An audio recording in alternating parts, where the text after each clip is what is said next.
সর্বশেষ ধাপ উপজেলা পর্যায়ে উপজেলা পরিষদ নির্বাচন।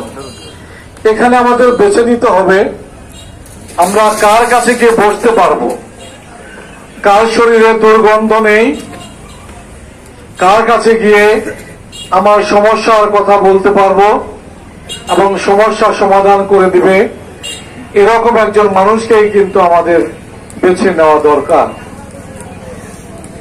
আজকে যারা নির্বাচনে আসছে তাদের পরিচয়টা কি?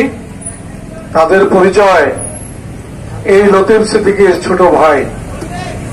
লতিফ সিদ্দিকী সাহেব নির্বাচনে এসেছিলেন, তিনি আওয়ামী লীগের ভোট নিয়েই কিন্তু বিজয়ী হয়েছেন। কারণ বিএনপির নেতাদের নির্দেশ ছিল তারা যেন ভোট কেন্দ্রে না যায়, এবং মেজরিটি বিএনপির নেতৃবৃন্দ এবং ভোটাররা কিন্তু ভোট কেন্দ্রে যায়নি।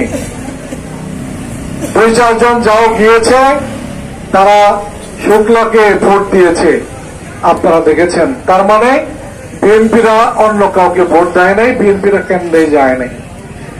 তিনি কিভাবে ভোট নিলেন? তিনি শরীর ঝাঁকি দিয়ে দাঁড়িয়ে বললেন এবং বঙ্গবন্ধুর কথা বলে, নেত্রীর কথা বলে, আবার জয় বাংলাও বলে।